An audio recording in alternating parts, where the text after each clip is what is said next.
Are you thinking about selling your RV?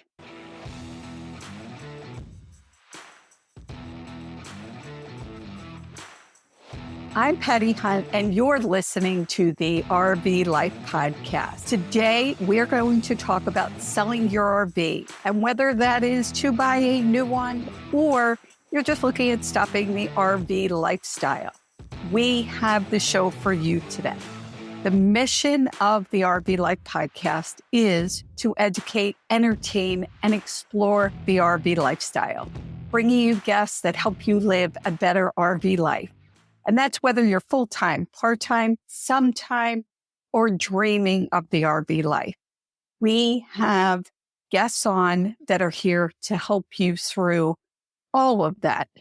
I've been on the road for over 3 years, and I got to say, I have met so many incredible people, not only in the RV community, but the people in the RV industry, the leaders. I have met some of the most amazing people, and I know each week I get on and talk about my next amazing guest, and I truly mean it because I only have amazing guests on the show. So I'd love that we could share experts with you, our listeners.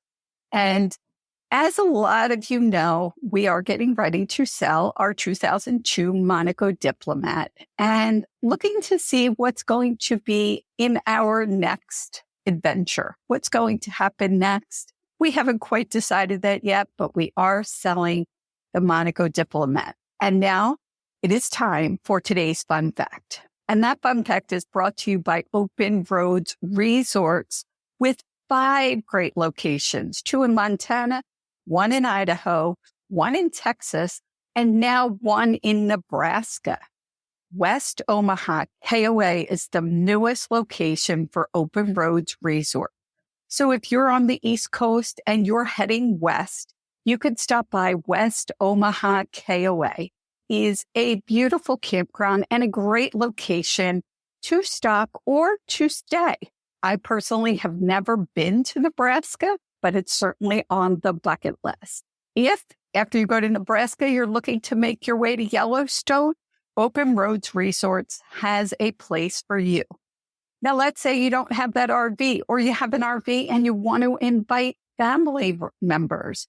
Red Rock RV Park, which is right outside the gate of Yellowstone, has tiny homes and Airstream rentals at the campground. So they have you covered for anything and everything that you are looking for. Let's now get to the fun fact. And this fun fact is actually brought to you by an article by National Vehicle. And it said, and I quote, I'm reading the quote, "The availability of used RVs has not increased tremendously. Sure, there are a few more used rigs out there, but surprisingly, the number of people who bought rigs in 2021 and 22 have chosen to hang on to their RV. Because of this, the demand for used RVs is still relatively high, as are the prices of pre-owned motorhomes and trailers, though the prices have dropped some depending on where you are." This is great news as I try and sell my 2002 Monaco Diplomat, although I'm not sure there's probably a different customer for that type of RV. This fun fact was brought to you by Open Roads Resorts. I think it's a really interesting fact. Now, that was from 2023. And our guest today will tell us what that trend on used RVs is looking like these days. So we'll bring him on in just a minute. But as I said, I meet so many incredible people and love that on the podcast, I share incredible people, places, products, services for you, our listeners, and could often even pass along some great discounts. Well, my friends at Barb and Keith Bernard at Clear 2O are no different. These are amazing people who really help to change the RV industry. Keith is the inventor of the amazing Clear 2O products, helping RVers with clean, safe water, no matter where you travel, and connect your water. And we all know traveling around, connecting that water in those campgrounds can be questionable as to whether or not You want to drink the water, let alone shower in it. I've been in places I could not even shower in the water coming out of that connection. It was terrible. So the great products, they have water filtration systems, sediment guards, and tank cleaning. So for your freshwater tank, they have a tank cleaning product called Tank Fresh that is amazing. You could go to clear2o.com for all of your water needs. And if you don't remember clear2o.com, of course, the information will be in the show notes. But now I am super excited to get to our guest. Kevin, a Marine Corps veteran, devoted husband, and proud father of 2 daughters with a passion for outdoors. He enjoys bow hunting in the fall and fishing throughout the year. As president of National Vehicle, Kevin is dedicated to providing value to the RV community. Through a customer-centric approach, he ensures that National Vehicle meets the diverse needs of RV enthusiasts nationwide. Kevin brings integrity and passion to his work and looks to enrich the RV experience for countless families across the country. Kevin Tadlock, welcome to the RV Life Podcast.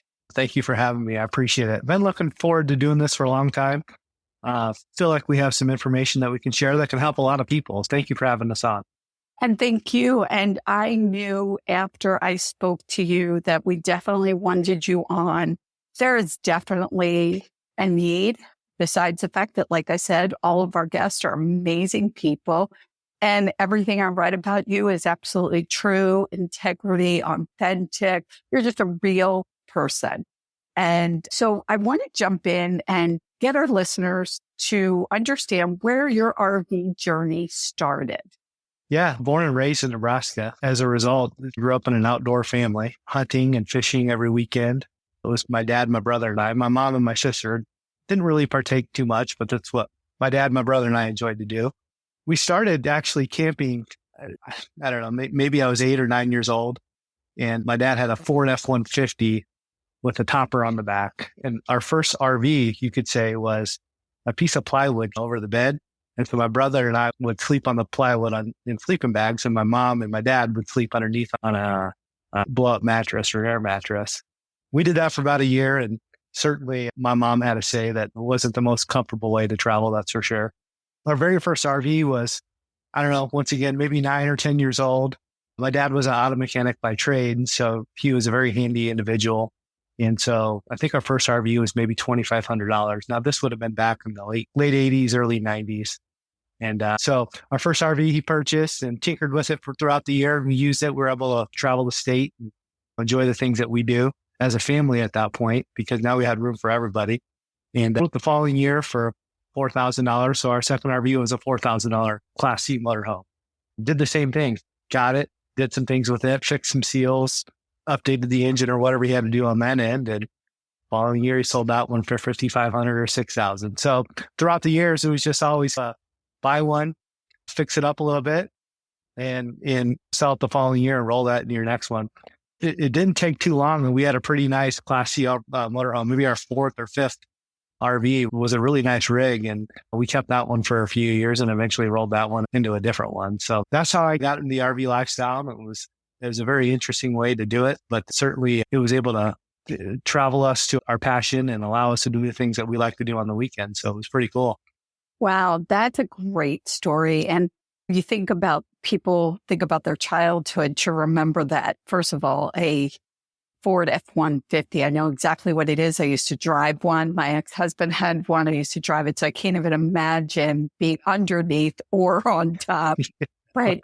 But and it's a shame. This is where it's a shame we don't have video on this podcast, because your face is just lit up as you talk about the experience of being out there as a family.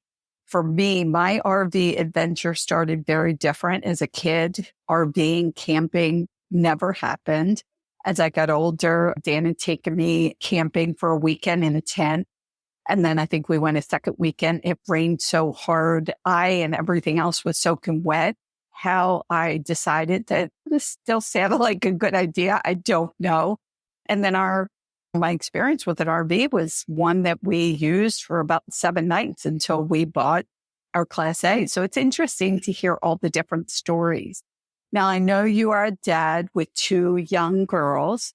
What is your camping experience, your RVing like now? Do you still do it? No, very minimal. Certainly every time we see a travel trailer, my oldest daughter, she's pretty outdoorsy. She loves the outdoors, but it's pretty minimal. Every time we see one, she said, Dad, we need to get a travel trailer. We need to get one of those. And most likely at some point, I don't know if we'll purchase one, but certainly we'll rent one through one of the companies that's out there that are, whether it's RV Share or Outdoorsy or whoever it may be at that point. But it's really minimal. We have taken them camping and did some tent camping.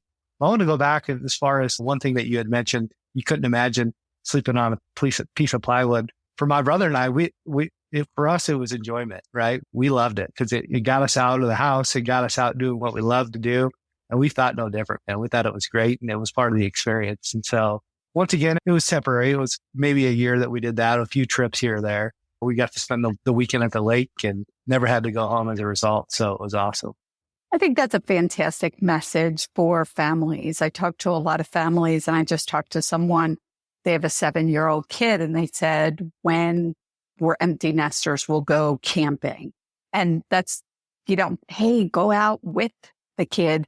And I think you're right. I think kids have often, and it depends on the age. Look, together, Dan and I have 5 kids and 9 grandkids. So it really depends on the kid and the age. But I think for a lot of kids, like you said, being out, being in nature, having fun, doing what you love, by the time they go to bed at night, they're exhausted. And you certainly didn't care about sleeping on plywood. So it's a great message there. That's right. And today the kids have so many different things that can suck them in, whether it's technology or iPads or cell phones, all these things.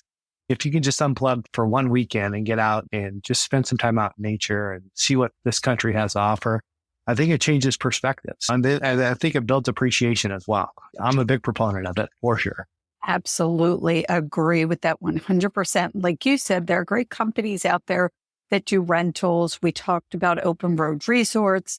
They have tiny homes. They have Airstream rentals. Most of the campgrounds that I go to have some type of cottage, tiny home, RV rentals. There are many RV companies out there, RV Share. I did an interview with Gar Russell from Fireside RV Rentals, and they have lots of people all over the country. So there are a lot of great companies. It shouldn't stop you. And sometimes just getting the tent and sleeping bag and going out is the way to go too. Make it affordable, make it fun. And those are the memories forever. We stayed at a cabin in a KOA up in the Black Hills a few years ago, and it was an experience for the family, and it was enjoyable and comfortable. We had all the amenities that we needed, separate bedrooms for the kids and one for my wife and I, and a little living room and kitchenette and all that stuff. And so there's absolutely, if you want to enjoy that outdoor lifestyle, there's ways to do it. So. Yes, absolutely. And we're going to continue talking about some of those things during this show while we are talking about selling an RV and national vehicle. We want to share these things that are also important to get people out there if they can't or don't want to buy that RV.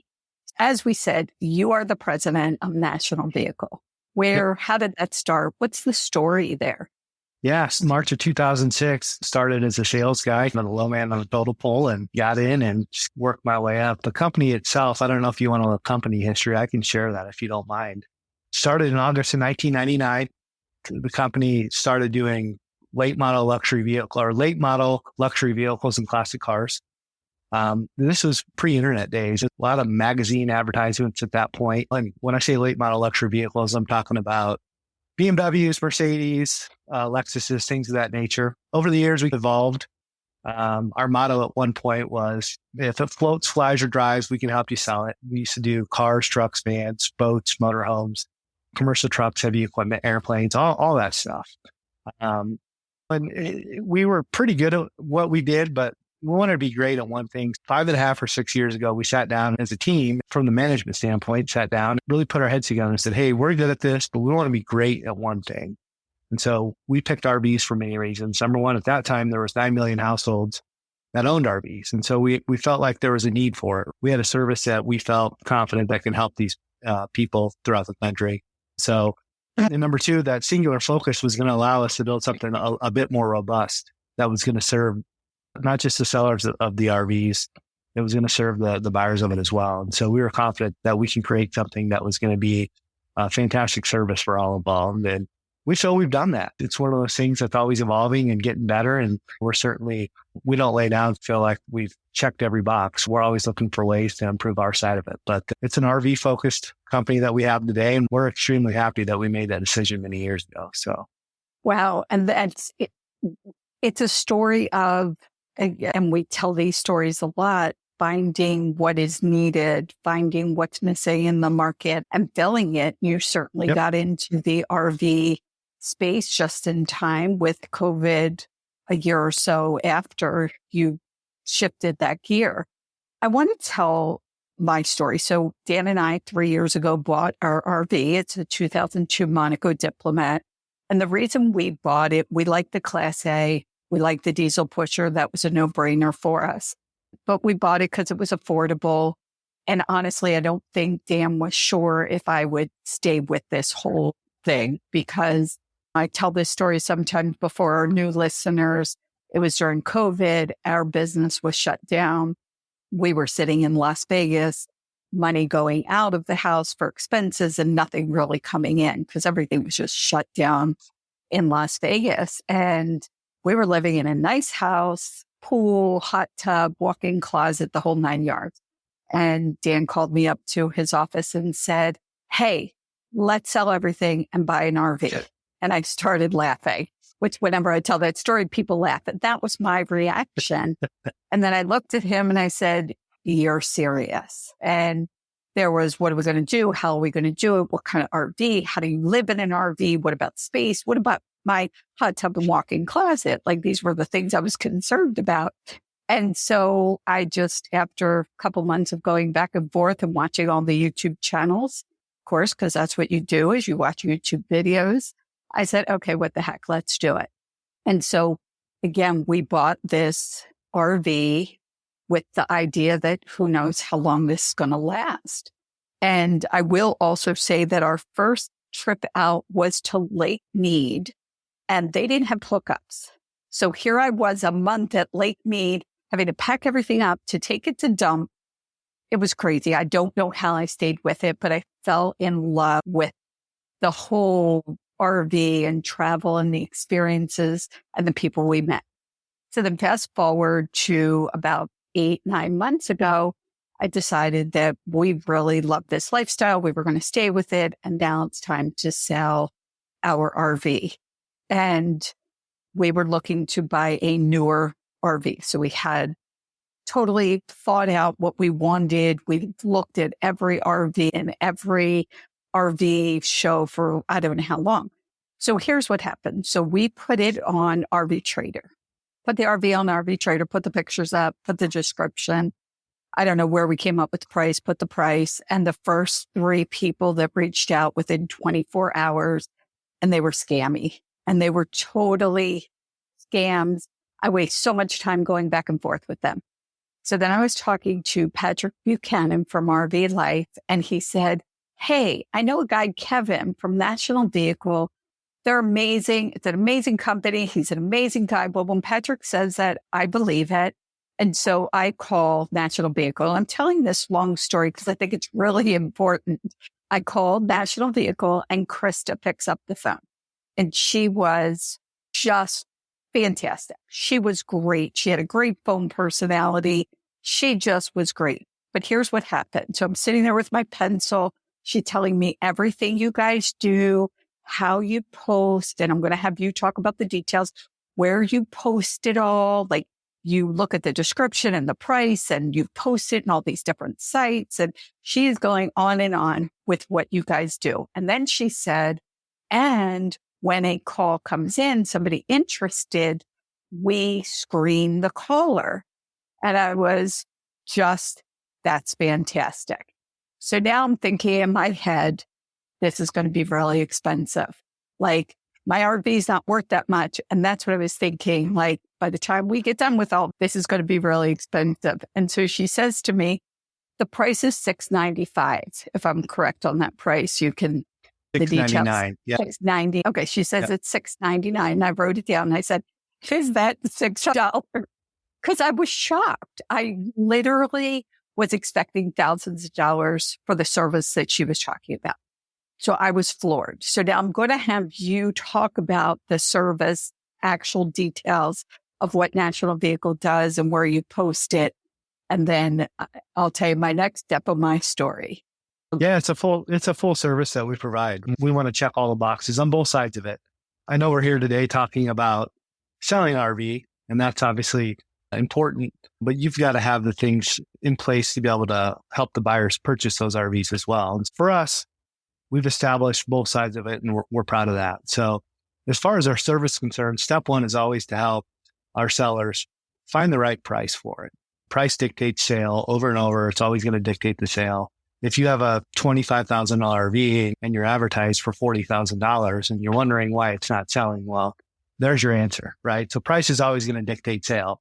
So our team of salespeople, they're always going to help you establish a price, find out why you're selling it, what you need out of it, what you owe on it, and things of that nature. And then try to get you the price established that's going to not push anybody away. So that's number one. So really selling RV breaks down into three categories. It's pricing. We've addressed that. The second part is exposure. The service that we've built, we've partnered with RV Trader, RVT, RV USA. We've been a top rated seller on eBay Motors for 15 plus years. And then we put every RV that we work with as well goes on our websites, nationalvehicle.com and also rvdaily.com. So once again, as far as the exposure is concerned, there's no other place that you can put an RV that's going to attract as many buyers as what we do on a daily basis.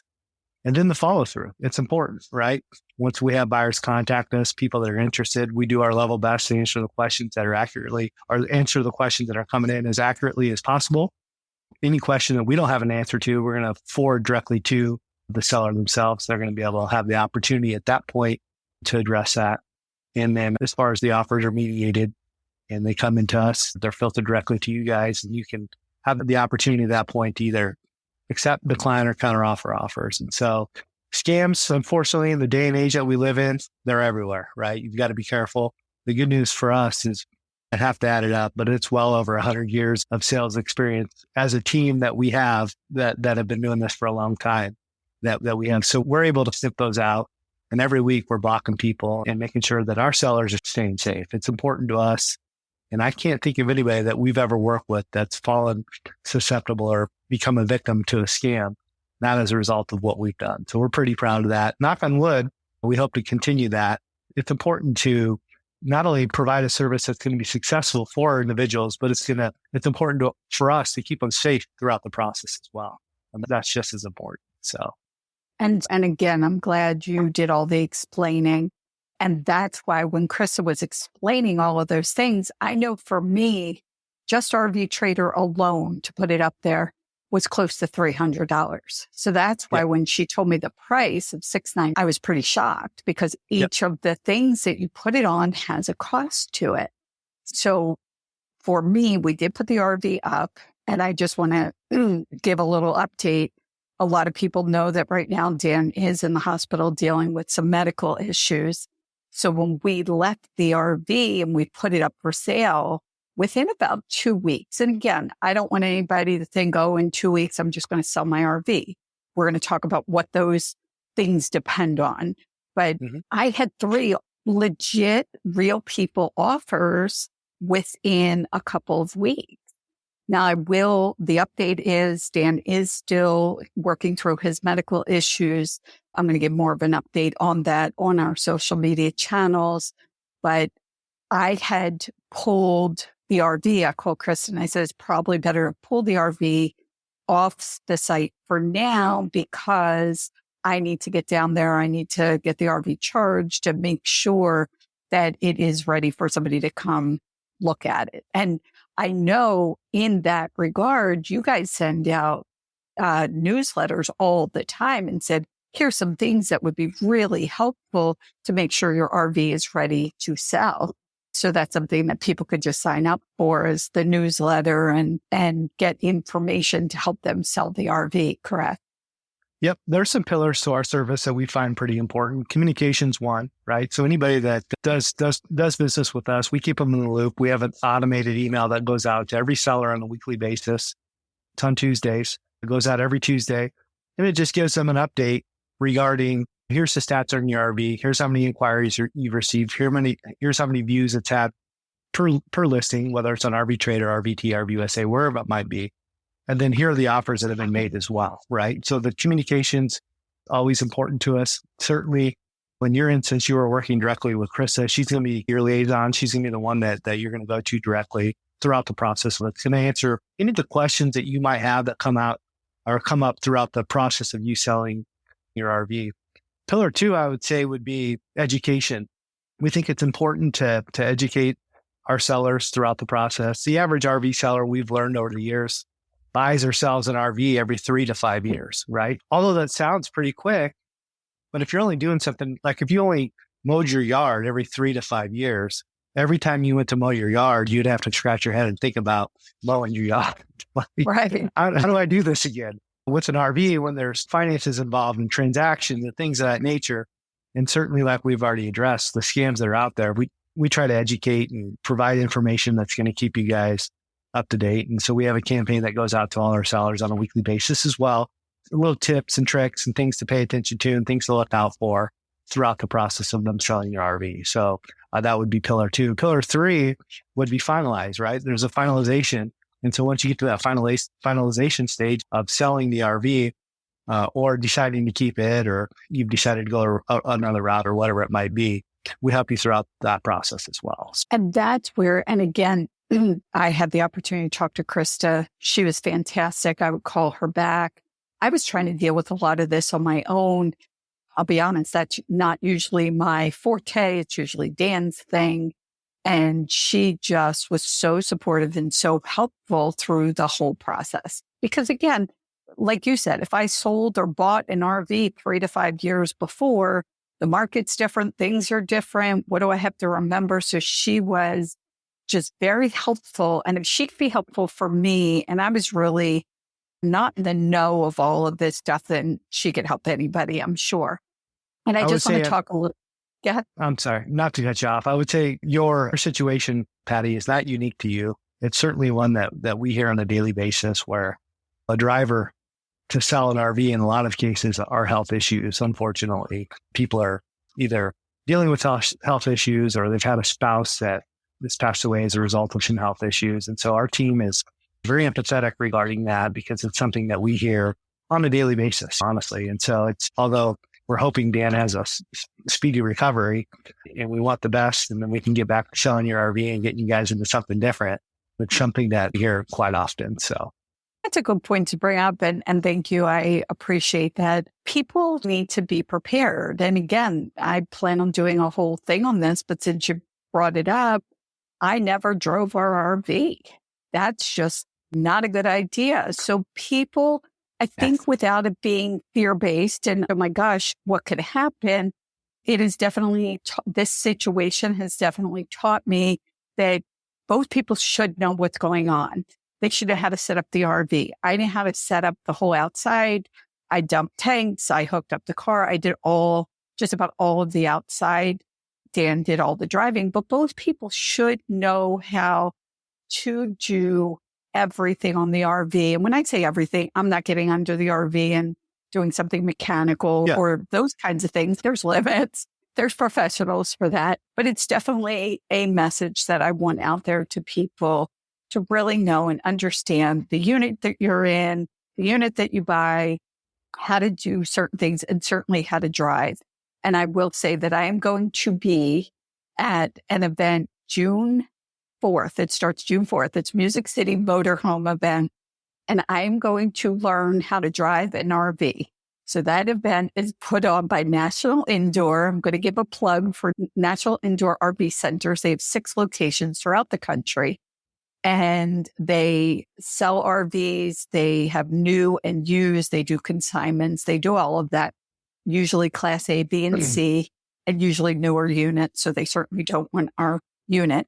But that's one of the things is at this event, they're going to have all the brand new 20 units out there and people are going to be able to drive it. So I'm going to convince companies like Tiffin, Integra, and Newmar to let me drive a brand new Class A, learn how to drive on it. Let's see how that goes. But that event is from the 4th to the 7th, and I'm really excited to be able to be there and see these brand new units. And yeah, I hope I don't get my hopes too high for 2025 that I know I'm going to fall in love with. So yes, people absolutely should know how to. Everybody listening to the podcast has to encourage me to absolutely learn how to drive in June when I get out there. But it is definitely something that people should do. But now there's also the buying side of what you guys do. And it's just as important because, again, as Krista is talking about what happens and how the process with National Vehicle works, that was a big deal. So talk about the buying side and the services that you offer to help people through that process. Sure. When we first made the decision to go into just be an RV specific company, one for us was to build a robust service that was going to help our sellers, right? And so we built relationships with RV Trader, RVT, RVUSA. A lot of the other stuff was already established, like I mentioned earlier, with eBay and then, of course, our websites that we own and host. That was no problem. Once we've got all that established and everything was operating good on that end, we saw an opportunity. We said, okay, now that we have that established, we need to look into where can we help our buyers? Really helping the sellers is part of it. But if you really want to help the sellers, you've got to be able to create something that's going to help the buyers. And so we built relationships with finance company, insurance companies, warranties, inspections, and even the transportation company that's out of Indiana that can help transport the RV to point A to point B. And so now we have both things covered, right? We've got the buyer side of it that says, okay, it's no longer an issue. If you need financing, we can help you that. Or if you want to have this thing inspected prior to agreeing to purchase it, we can help you that. Or once you've purchased it, you want to protect your investment, we can help you with a warranty. All these things are taken care of. The sellers, of course, reap that benefit on the back end of it because we've made the purchase of their RV that much easier because we've helped the buyers out. So it's been one of those things that's really gelled nicely for us. And a sense of pride there that we've taken regarding that, because now almost in some ways, we think at least a lot of times people purchase RVs from a dealership because it's one-stop shopping, right? And so they go in there, they can get everything that they need regarding the purchase of the vehicle. They can do the financing right there. They can go right into the F&I center, get financing the insurance. They can purchase an extended warranty. In a lot of cases, they're spending more money on that RV just for that ease of sale experience.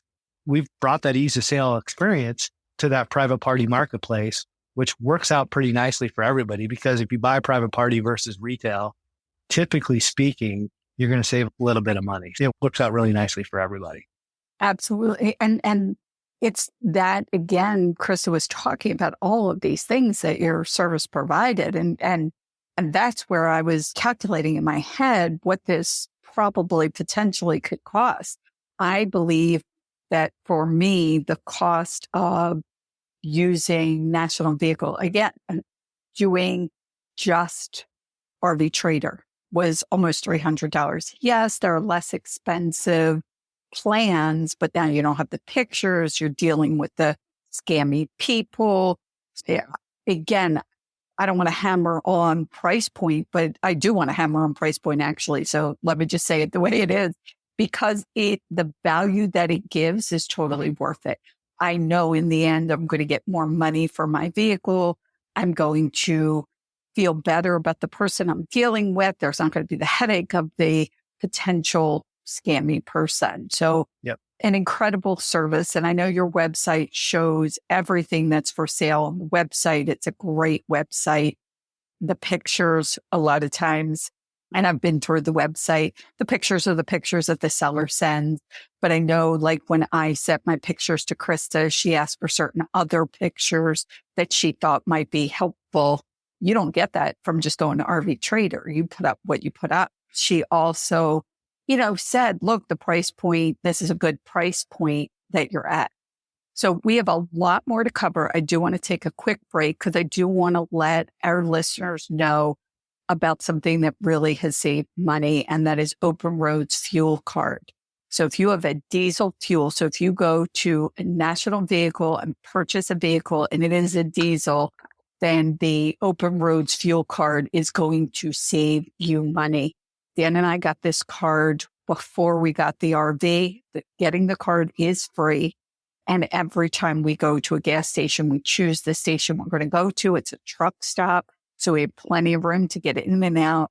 And we know we are saving money. And that could be anywhere from 5 cents up to 90 plus cents a gallon. Our RV has a 125 gallon tank. Somebody do the math on that. So it is a huge savings. Again, signing up for the card is free. It is easy to use. The company is fantastic. The other thing that Open Roads recently came out with is the innovative tolling solutions. And that's a toll pass that covers all 48 states. It covers the whole continuous part of the country, all 48 states.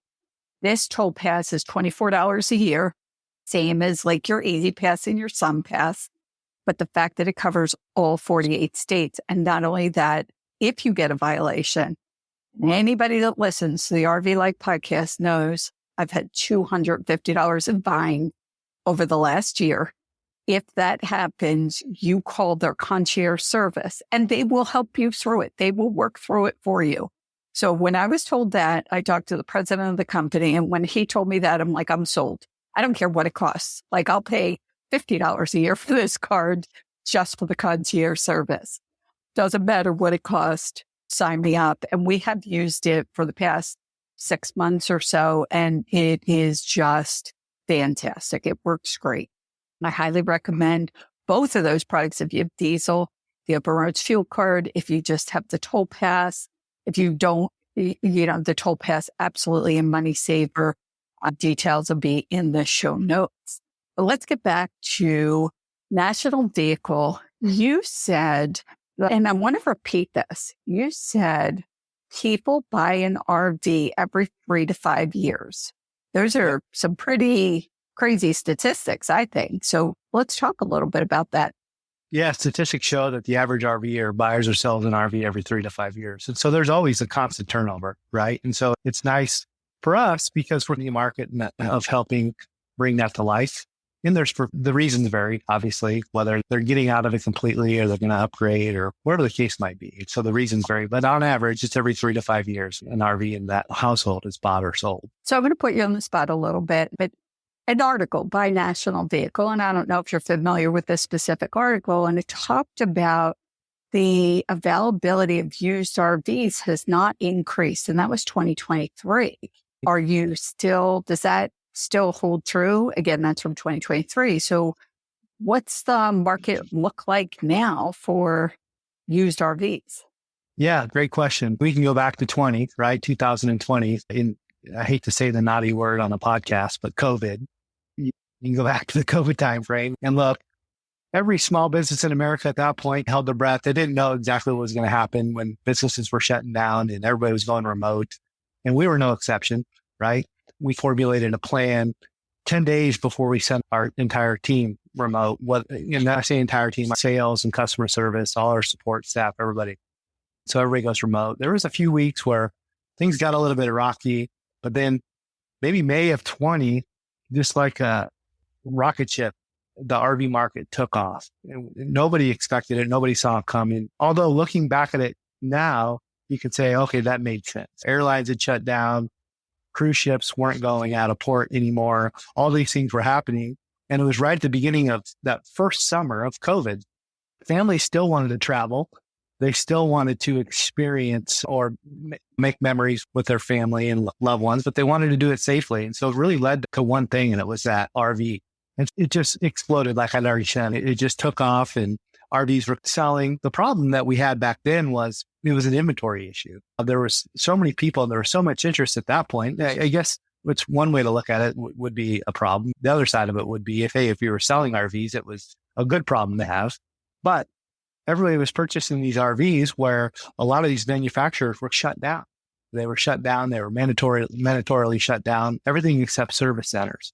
While the service centers were operating, The RVs that were out on the road needed service, they needed parts. And so all of a sudden, these things started to get depleted as well. So the RV market in general really started to tighten up a little bit. 2020 was a good year in terms of RV sales. 2021 was a great year in terms of RV sales. All the way into early 2022, it was really good. I would say the market today, it's steady, very steady. It's better than pre-COVID. It's not quite to those COVID numbers, and there's still plenty of inventory out there. There's ebbs and flows of sales, and there are things that certainly influence the market and buying decisions. Obviously, when the interest rates started going up a year and a half or 2 years ago, that started to slow stuff down a little bit. Again, you started to see that. Buyers starting to tighten up a little bit. But even that went away. I think buyers have wrapped their head around the idea of that, hey, this is a temporary problem that we can fix. When things start to get better in terms of interest rates, they'll be able to refinance and things of that nature. And there's a saying in real estate, and I think it's true in the RV market as well. It's marry the deal, date the interest rate, right? So people are finding RVs that they love at a price that they can afford. So they're purchasing it, understanding that, hey, they're going to pay a little bit more in terms of interest right now. But when they have that opportunity to refinance it, they're going to do that as well. As far as the market is concerned today, like I said, it's very steady. It's better than pre-COVID. It's not quite to that COVID surge that we saw, but it's certainly better than what we saw. At the beginning of COVID, I think maybe I said this earlier, there was 9 million households estimated throughout the country that owned an RV, 9 million. I've seen estimates as high as 11.2 million today. You took 22% increase in just a very short period of time. You would think the market would be kind of tough if you were looking for an RV out there today, but it's not the case. There's certainly plenty of opportunity where you can go out there and purchase whatever you're looking for. And so 2 things that I was going to say on there, and I always like to emphasize, I always learn something. So as much conversation as we had, when you finance an RV and the interest rates go down, you're saying you could refinance it. I know that with houses. I did not know that with an RV. So I want to emphasize that. So if interest rates are up now and people say, oh, I'll wait 6 months, I'll wait a year, I'll wait 2 years or whatever, things still change. So the interest rate might go down, but the price of the RV will go up. I know that's how it works with houses. The interest rates sometimes go down, the houses go up. And so if you buy now, that difference in interest rate may not make that big a difference and you can refinance. So I wanted to hammer that point home. Now, as this episode is coming out in May of 24, what does inventory look like? So for the buyer side, the seller side, what do things look like right now for National Vehicle? Because this is the time that people start taking the RVs out of storage. Those people that are doing part-time and sometime, they find maybe some mechanical difficulty. What do you see as a trend? And again, I'm putting you on the spot. So if you don't have an answer, certainly say you don't have an answer. I guess I'm looking at you, talking to your crystal ball. What are your thoughts as we move into the opening of the 2024 season? Yeah, first I want to address the financing things. Certainly during COVID, we saw historically low numbers that, like our finance broker, Tom Shoemaker with Great RV Loans, he and I have talked at length regarding what to expect and what's the outlook and things of that nature. Certainly during the COVID timeframe, when you were seeing RVs being financed in that 3.5% range, that's more than likely never going to happen again.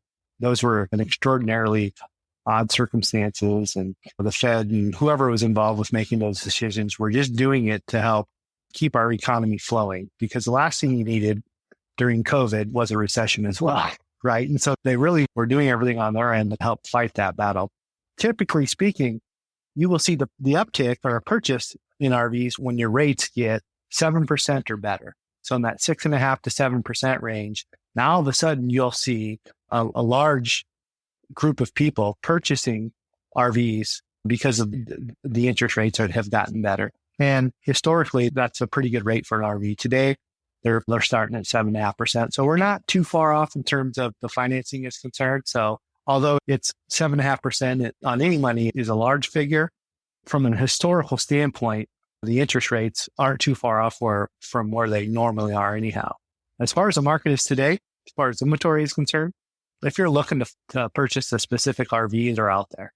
Obviously, I'm partial to the private market. I think there's opportunity for any buyer to save themselves some money buying privately versus going straight to the retail side of things.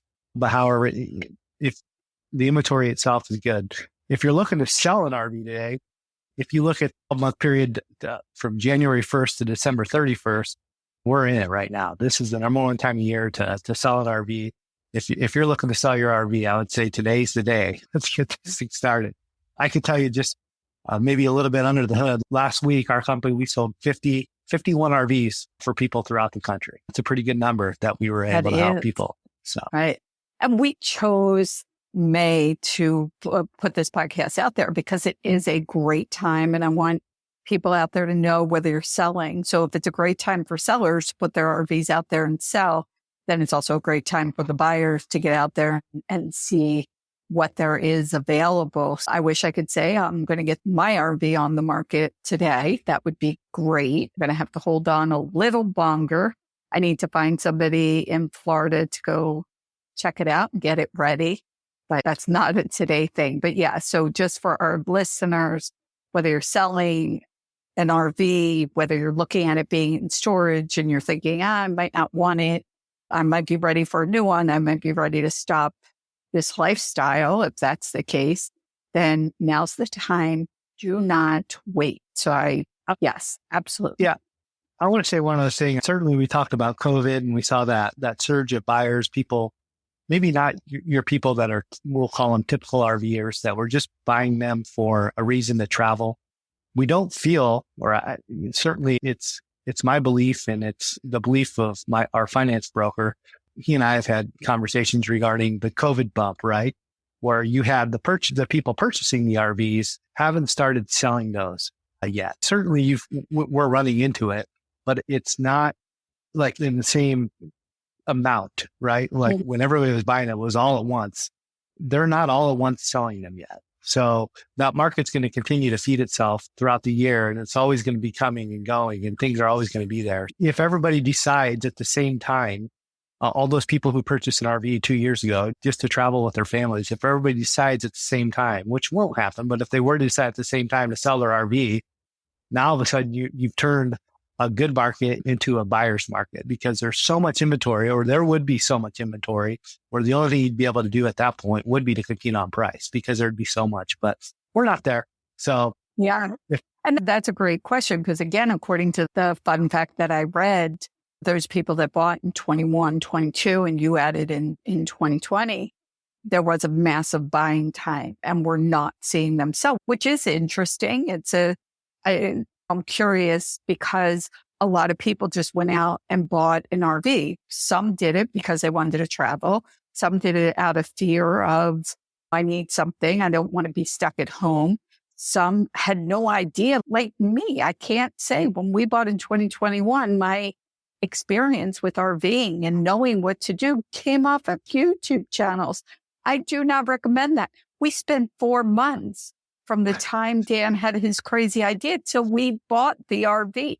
4 months. And we knew, okay, so you could go to my YouTube channel and see some of the mistakes we made, go to Exploring Through Our Lens, including destroying all 4 tires on our Jeep. We made our mistakes. So I don't recommend that be the way to do it, but it's interesting that you're saying all these people that jumped into the RVing world and is still enjoying it, having fun, sticking with it. That's just interesting to hear those facts. I love doing the podcast because I learn something new every time, and I think of something new every time I learn. The one question I know that you guys get asked all the time is, how long does it take to sell an RV? And I know I'll let you explain that one. Yeah, that's always a hard one, right? Everybody wants like that magic answer, like how long is it going to take to sell this RV? Going back to you and saying, man, if I had that crystal ball, I'd love to tell you 14 days from now, that sucker's gone and there's somebody else that owns it and they're a happy camper and then you can do what you want, whether it's still purchase something on your own. I would say the thing, once again, we've touched on this earlier, the thing that's going to dictate that more than anything is your price, right? If you have that correct from the start, it's going to speed up the process. But if you're intentionally starting high because you want to try to maximize what you can get out of it, or if you're trying to cover some of the negative equity that's owed on it, or whatever the case might be, more than likely you're gonna, for lack of better words, shoot yourself in the foot and slow the process down a little bit. The truth is we've sold RVs within the first 9 hours, and some take 90 days or up to 9 months. The good news about our service is we're going to work with you until we sell it. Till the day you call us and say, hey, this RV has been sold, we're going to be a resource for you. We're going to continue doing everything on our end that we've agreed to do from the beginning, right? It's just one of those things that makes our service so great is we're not going to give up on you as long as you don't give up on us or change your mind somewhere along the road. Typical RV, I would say within that first 30 days, once again, provided you have the pricing correct, you're going to get some interest and you have a good shot of selling it, especially right this time of year. I've got to be careful because I don't want to put out a guarantee and say, well, if we help you, we'll be able to sell that thing in 3 weeks. That's not the case at all. The truth is there's just far too many variables that influence whether an RV sells or doesn't in a timely manner. Exposure is important. You've got to be able to put these things in front of the people that matter. Us being aligned with RV Trader, RVT, RV USA, there's no other place that you can put these things on a daily basis that's going to attract more attention to your vehicle specifically to find the right buyer that wants to purchase it. That certainly matters. So pricing, exposure, and then the follow-through aspect that we've touched on earlier are the 3 things that matter the most. And then keeping yourself safe throughout that process as well. And they're so important. First of all, that was the other thing. Because my motorhome is 20 plus years old, it fits in a whole different category than a lot of other inventory that's out there. So it's as is. When somebody says, what's the deal with the RV? Look, we were driving it, but it is as is. It's 20 plus years old. And so the idea that you guys will keep it for the same price that I paid once, keep it listed until it sells is fantastic. RV Trader, I think, was 2 months, a month, 30 days, 60 days, something like that. I don't remember, but there was certainly a limit to it. So that's really important. The fact that you guys did help me with the price and knowing where that right price was. And if you want to try and make more money, great. If you have the time, if you want to try and lower the price to get it sold more quickly, I'd like that Chris was there to guide that process. And I know for me, and again, it could take, like you said, anywhere from 9 days to 9 months or longer, depending on what you have, depending on the market, depending on price. I want to emphasize that for you. But I know for me, within the first 2 weeks, I had 3 pretty serious buyers, serious people looking at it. And so, now, maybe right now the market's looking for more of those older RVs. Maybe they're looking for more of the below $30,000 price range. Maybe that was why. So it is an ever-moving, ever-evolving, moving, changing process. I will say that. I'll say first and foremost, every RV is sellable, right? Every single one of them. Certainly, there are some classes of RVs and age classes of RVs that, and certainly price classes of RVs that are easier to sell than others. When you have a $25,000, $30,000 Class C or even Class A, or if you have a $25,000 to $30,000 motorhome, there's a lot of families out in our country that can afford something like that. So you're going to garner a lot of interest. If you break down the 5 main classes of RVs, Class A, Class B, Class C, being your drivable motorhomes, and then your 2 pullables with travel trailers and fifth wheels. Obviously, you have the subclasses with Class B pluses and toy haulers and such. If you just look at the 5 main classes, your easiest to sell over and over, the thing that's always going to sell the fastest is going to be a Class B from a motorhome standpoint and a travel trailer from a pullable standpoint. The reason the Class B is because they're just easier to get around. They're typically not as big as a 40-foot Newmar or whatever it might be. You typically don't need a tow car where you can park your RV and then you got to run to the store. So you need to take your tow car or whatever it might be. That Class B is mobile wherever you want to go. You can take that guy wherever you want to go. As far as the towables are concerned, those travel trailers, it's the same. It's more of an affordability issue, right? Typically speaking, a travel trailer is going to be a little cheaper than what a fifth wheel is. So not only is a fifth wheel more expensive, but you need a bigger truck to pull it with the specialized hitch in the bed of it as well, right? But regardless, every RV is sellable. We sell them all on a weekly basis. You just have to do your homework. The good news for us is we have the team. I have a team of 11 salespeople. They're all very talented, extremely versed in the RV market. Proud of the team that we've built. And I'm confident that regardless from number 1 or number 11, whoever you're speaking with, that they're going to give you the best shot at selling whatever it might be. Yes. And I'm so grateful that we were able to get this interview done and the timing is perfect and get this information out. Again, that's the goal of the podcast, is to make sure people have information. And I have been so impressed with your service, with your people, with the whole plan of what you do, not having to worry about showing somebody the RV and not knowing who the heck they are. You still have to be careful, but I feel so much more confident when people are going through your service and then coming to me. And again, people need to stay safe and make sure they're safe, but I'm so much more confident. So I'm really glad that we were able to get on. So again, the goal of the podcast is to give information. And as we're thinking about buying that new RV and talking about RVs, Motorhome Tires is a company that Dan and we know the owner, Jeff Bound.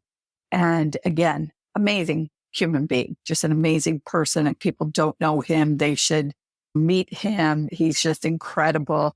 And so his company, and again, a service that I love, he does free on-site mobile installation. So you choose your tire. He's got affordable prices, an incredible selection of tires for motorhomes, and then comes out to you to install them, and it's installed for free. We actually met him, unfortunately, after we bought the tires for our motorhome. We took the motorhome in. We stood there for an hour and a half. I will not mention the place that we bought our tires from, but they did not do a great job. It didn't feel good. There were some things that just weren't great. And when we spoke to Jeff on the show, he talks about how he educates people. He comes out to your site. You could sit in your camp chair, or you sit around the fire, have your meal, do whatever while they're putting the tires on. So that is motorhometires.com. And again, I just love to bring people great services. Now it's time for the question of the week. And the question of the week is brought to you by Open Roads Innovative Tolling. And I'm going to give this question directly to Kevin here, because I'd love to now ask my guests about their bucket list item, something you've done or something you're looking forward to, giving my guests some ideas for great adventures. All right. This one's easy for me. It's a family related one, obviously. For me, I have a wife and 2 daughters, 11 and a 6-year-old. We spend a good amount of time, a couple times a year, traveling. One thing my wife is very big into is creating experiences and taking them to unique places. We have these national park books that we've purchased a few years ago. And so we schedule plan a lot of our trips around national parks. Every trip, we try to hit at least one, and it provides a new experience for our daughters, and it gets to show them the beauty of our country and what it has to offer. This year specifically, we're going out to the East Coast. We're going to fly into DC, and then we're going to drive down to Virginia and spend a few days in Shenandoah National Park. And so we're looking forward to that. I've been to some beautiful ones. My best was Zion National Park. It was an absolute beautiful experience, and did lots of hiking out there. It was fun to do. And a personal one for me, as mentioned earlier, I'm a big outdoorsman myself, and the entire year I like to fish. I do a lot of fishing. One of my newest endeavors is ice fishing. Although it sounds cold, it is. It's something that I really enjoy. There's a place up in North Dakota. It's called Devil's Lake, and it's world renowned for its ice fishing. And here shortly, I'm looking forward to getting something scheduled, and it's a bucket list item for me, and I'm looking forward to making that one happen. So with the family, it's enjoy all the national parks and hopefully slowly check all those off the list. And then with me personally, it'd be get up to Devil's Lake and spend some time on a world renowned fishery. That'd be fun. That sounds great. Well, I'm going to be very honest here. Ice fishing does not sound good to me. Couple national parks sounds great. Patty, we have heaters. Yeah. Listen, I was born and raised in Philadelphia, and from like December to the end of March was not a pleasant time for me. I don't enjoy the cold. So when we moved to Las Vegas and spent 3 years there, and people said, "Oh, but it's so hot in the summer," I'll take it. because the cold is just not my friend. But again, I choose to never say never, and went full-time RVing. I can never say never. So maybe you'll find me ice fishing, but I'll be with the heater and the hot chocolate and trying to stay warm. But I do want to say Shenandoah National Park, I did tell you, Luray Cavern. Dan and I did a video at Luray Cavern, and we've been to other caverns before. This place there was so much unexpected. That's how I'm going to say it. We do have a video of it over on our YouTube channel, Exploring Through Our Lens. But as I told you, if you're going to be in that area, you absolutely have to go to the caverns. There's also a garden maze in the area. So there's so much to do in and around the park.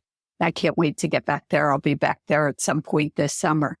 I mentioned that to my wife, Luray Caverns, and it's on the list. It's one of the first things we're going to do when we get there. So she's excited. We looked it up online. We're both excited to experience that. And it'll be something different for our girls as well. So we're excited to have that experience with them. And you'll have to report back to me and let me know how that went. And we'll post it on social media, what your thoughts are. And for people, I know you have a place that you're staying while you're there. For people staying in the area, my friends at Spacious Skies has a campground there. It's called Shenandoah Views, and it's right in Luray, Virginia, which is where Shenandoah National Park is. And this is a favorite campground on campground.rvlife.com.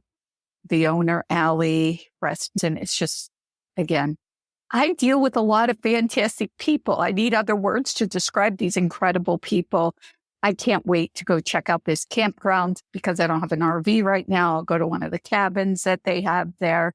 So if you do want to go to the area and you need a cabin or a place to stay or a campground, I do highly recommend Spacious Skies Shenandoah. And I just can't wait. The area is just so beautiful. That area is incredible. I did not get to spend enough time there. But while we're talking about campgrounds, our new feature of the week is Campgrounds of the Week. And we feature a campground every week. And this week I chose Luray RV Resort on Shenandoah River because that's what we're talking about. And that is also in Luray. Surprise. I do this on purpose, obviously. I just love to share information that helps people. We're talking about Shenandoah Park. I know there are people out there going, hey, I'd love to go there. So now I'm giving you a second option for a campground. This campground is located in Luray, Virginia, and it has 345 sites. It says it's a mountain retreat with timeless outdoor enjoyment in the Shenandoah Valley. It's got full hookups, pull-through sites, back-in sites. You could stay in a cottage or a cabin. So again, for those people who don't have the RV, and it has so much beauty all around it, and it is close to Luray Caverns. So of course, that's why I picked it. It's got a 8.4 rating with 6.1 views. Now, every week I give a featured campground, and you could go to campgrounds.com. Now, I have made a mistake on the RV Life podcast that I want to correct. Campgrounds.rvlife.com is totally free. If you sign up, just give your name and an email address. It is free to use campgrounds.rvlife.com. And that is the most comprehensive campground review site out there. The best part is that they do not buy the reviews. It is reviews from RVers for RVers. So whether you stay in a cabin or a cottage or rent an RV while you're there, I just live by this website because I want to know what people are actually saying. As I said, campgrounds.rv.com is where you will find all of that. So Kevin, you have got to check back with us after you've been to Shenandoah. Give us the full report. I am going to post it on our social media channel, and that's RV Life Podcast at Instagram and Facebook. People can find National Vehicle by going to nationalvehicle.com, correct? Correct. Nationalvehicle.com. And you have social media? Facebook, Instagram, and Twitter as well. Oh, wow. You also do Twitter. X. Twitter or X. Yeah. Yeah, I can't keep up with it, but people can reach out. They can ask questions. Yep. I suggest people just call, go to the website, whether you're buying, selling. Fantastic. Kevin, I want to thank you so much for taking the time to speak with me and our listeners and share so much valuable information. Thank you for having me. First and foremost, every time you and I talk, it's an easy conversation. So I appreciate you hosting and inviting me on and allowing me a platform to share some information. So thank you so much, Patty. You are welcome. You're listening to the RV Life Podcast. I'm Patty Hunt saying, have a great rest of today and an even better day tomorrow.